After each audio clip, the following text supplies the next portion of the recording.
नमस्कार, मैं हूं सौरभ शर्मा और आप देख रहे हैं बिहार में सियासी घटनाक्रम पर लेटेस्ट अपडेट इंडिया टीवी पर। बिहार में इस वक्त जबरदस्त सियासी हलचल है। नीतीश कुमार बीजेपी के साथ जा रहे हैं, ये तो तय हो चुका है। कल जेडीयू ने अपने विधायकों की बैठक भी बुला ली है और आज भी अलग अलग बैठकों का सिलसिला जारी है। बीजेपी की विधायकों की बैठक थोड़ी देर में होनी है। इस बीच तेजस्वी यादव का बड़ा स्टेटमेंट। तेजस्वी यादव जो उप मुख्यमंत्री हैं, अभी तक उन्होंने कहा है कि बिहार में खेला होना अभी बाकी है। तेजस्वी यादव ने यह भी कहा है कि नीतीश हमारे आदरणीय थे और आदरणीय रहेंगे, हमने उनका बड़ा सम्मान किया।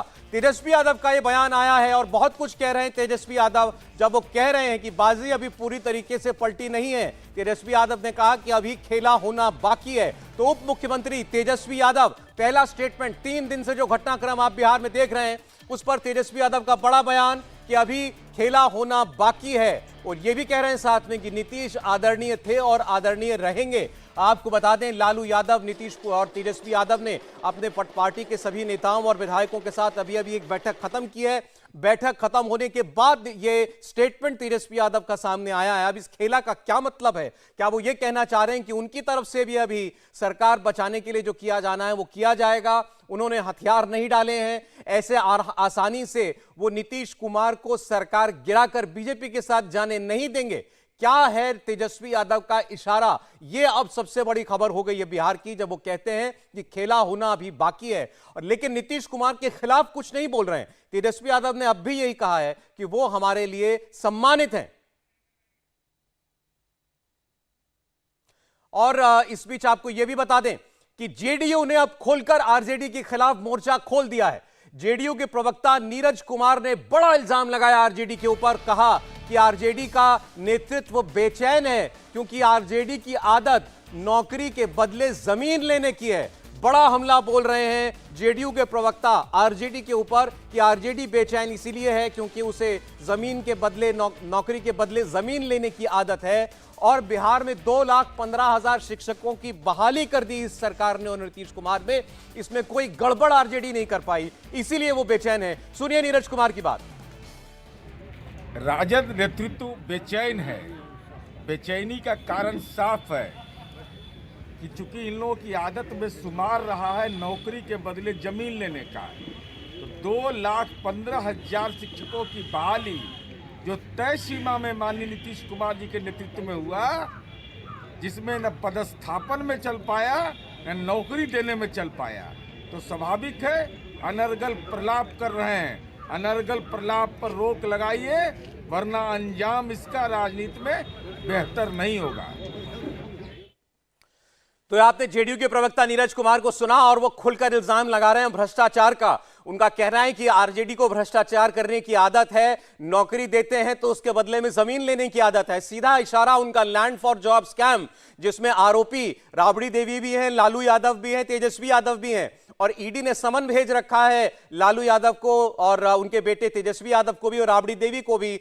और वो जांच अभी भी चल रही है। उसी और इशारा कर रहे हैं जेडीयू के प्रवक्ता और कह रहे हैं लालू यादव पर तो ये मुकदमा चल ही रहा है। जब वो रेल मंत्री थे तब उन्होंने नौकरी के बदले जमीन ली और इसकी आदत उनको पड़ी हुई है। लेकिन बिहार में जो सरकारी नौकरियां अभी दी गई हैं, 2 लाख से ज्यादा शिक्षकों की भर्ती की गई है, इसमें आरजेडी कोई अब मनमानी नहीं कर पाई, कुछ गड़बड़ी नहीं कर पाई, इसीलिए अनर्गल प्रलाप कर रही है। और इस अनर्गल प्रलाप पर रोक लगाएं, वरना राजनीति में अच्छा नहीं होगा। तो ये चेतावनी भरे स्वर जेडीयू खोलकर दिखा रही है इस वक्त आरजेडी के खिलाफ। तो मोर्चा दोनों पार्टियों ने एक दूसरे के ऊपर अब खोल दिया है। सभी ये अंदाजा लगा रहे थे कि आखिर जेडीयू क्या आरोप लगा करके अलग होगी आरजेडी से। उसकी भूमिका आपने बनाते हुए देख लिया जेडीयू के प्रवक्ता को। और आरजेडी की जो बैठक खत्म हुई है, 3 घंटे तक की मीटिंग चली। बैठक खत्म होने के बाद आरजेडी के राज्यसभा सांसद मनोज झा सामने आए और उन्होंने कहा कि गठबंधन पर आगे जो भी फैसला करना होगा वो लालू यादव करेंगे। लेकिन वो ये भी कह रहे हैं कि ये सरकार का सृजन हमने मिलकर किया है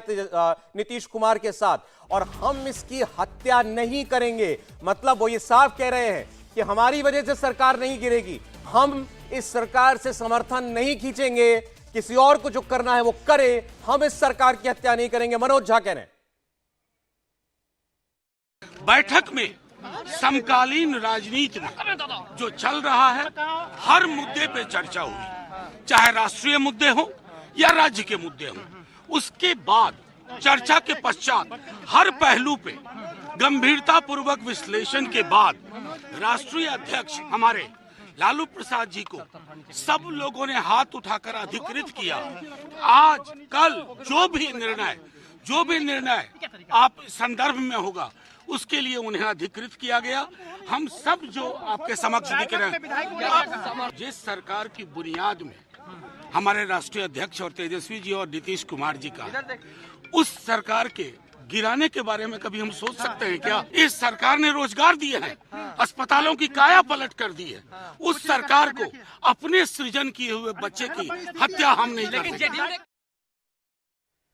तो आरजेडी कह रही है इस सरकार का जन्म हमारे सृजन से हुआ है, इसकी हत्या हम के बारे में सोच भी नहीं सकते। दूसरी तरफ बीजेपी की भी एक अहम बैठक अब से थोड़ी देर में शुरू होगी। कांग्रेस को अपने विधायकों के टूटने का डर लग रहा है। इस बीच कांग्रेस की आज पूर्णिया में मीटिंग होनी थी, वो मीटिंग टल गई है। 30 तारीख को राहुल गांधी की सभा भी वहां पर होनी है, जिसमें जाने से नीतीश कुमार इनकार कर चुके हैं। तो बहुत तेजी के साथ अब डेवलपमेंट हो रही है पटना में। नीतीश चंद्र हमारे सहयोगी वहां से जुड़ गए हमारे साथ। नीतीश, जेडीयू के प्रवक्ता खुलकर कह रहे हैं कि आरजेडी को नौकरी के बदले जमीन लेने की आदत है, लेकिन बिहार में इस बार उनका कुछ चल नहीं पाया। ना ऐसा नहीं। अभी आप लोग बता रहे तो हमको क्या पता, आप ही बताओ। आप बिहार प्रभारी हैं, आपको आप बेहतर बताएंगे। हालात बने हुए उसमें बीजेपी क्या आज हमने बैठक प्रदेश पदाधिकारियों की बुलाई है, लोकसभा का काम करेंगे।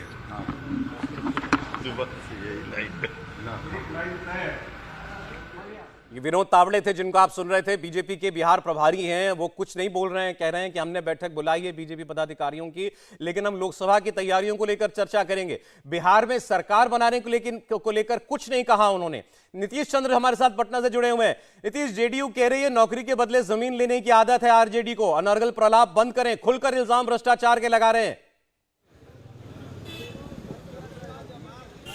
जी हाँ, बिल्कुल। देखिए, अब जेडीयू साफ तौर पे कह रही है कि कोई ऐसी वजह जरूर है जिसको लेकर आरजेडी को भी इस बात की जानकारी है। भ्रष्टाचार का आरोप लग रहा है और जिस तरह से जेडीयू लगातार हमले कर रही है, उससे ऐसा लग रहा है कि संभव है कि जेडीयू के पास ऐसी कुछ चीज़ें हैं जिसको आगे रखा जाएगा, जिसको भविष्य में उस आधार के तौर पर रखा जाएगा, जिसके जरिए जेडीयू बताएगी कि आखिर हम क्यों अलग हुए। इंडिया गठबंधन की नाराज़गी या जैसा वो चाह रहे थे वैसा नहीं हुआ, इन बातों को सार्वजनिक तौर पर नहीं कहा जा सकता कि हम प्रधानमंत्री पद की उम्मीद लेकर गए थे और ऐसा नहीं हुआ। तो जाहिर है ऐसी स्थिति में एक सवाल फिर ये भी उठेगा कि क्या यदि इंडिया से नाराज़गी थी, गठबंधन से नाराज़गी थी, तो आरजेडी छोड़ने की क्या ज़रूरत थी? बिहार में सरकार अलग होने की क्या ज़रूरत थी? तो इन सारे सवालों का एक आधार तैयार करने की कोशिश की जा रही है और जाहिर है अब जेडीयू के जो नेता हैं इसी आधार पर बोल रहे हैं। अभी मीटिंग खत्म हुई है आरजेडी की और मीटिंग में लालू यादव को अधिकृत किया गया है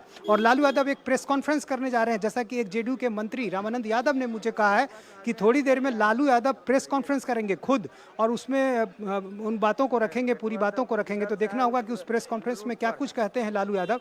लेकिन फिलहाल आरजेडी के विधायकों को तेजस्वी यादव ने जो ब्रीफिंग दी है, जो बातें कही है, उसका लबोलबाब यही है कि नीतीश कुमार को लेकर जो उनकी सोच रही है उसके बारे में बताया गया और फिर ये भी कि हमें अब जनता के बीच क्या कहना है, किन बातों को रखना है और ख़ास तौर से उसमें सबसे ज़्यादा जोर है वो नौकरी की बात पर है कि जो रोजगार का इशू तेजस्वी यादव ने उठाया था, उस इशू को वो जनता के बीच लेकर जाएंगे। लेकिन नीतीश, ये बताइए, अभी कोट किया जा रहा है तेजस्वी यादव को भी कि बैठक के बाद उन्होंने कहा है कि खेला होना अभी बाकी है। तो किस खेल की बात वो कर रहे हैं? मतलब अभी और भी कुछ सरप्राइज बाकी है क्या इस पूरे मामले में? देखिए, मुझे ऐसा नहीं लगता कि अब इस तरह की कोई गुंजाइश है, चूँकि जो मेरे लालू परिवार के कुछ करीबी लोगों से बात हुई है, अब आरजेडी इस मूड में बिल्कुल नहीं है, चूँकि ये बहुत ही कठिन है, ये संभव नहीं है। तो ऐसे में अब इस तरह की कोई कोशिश आरजेडी की तरफ से नहीं है और आरजेडी के कई नेताओं से हमने बात की, क्या तेजस्वी यादव अभी इस तरह की बात कह रहे हैं, तो सबने इनकार भी किया है। इसलिए मुझे नहीं लगता कि इस बात में कोई बहुत दम है।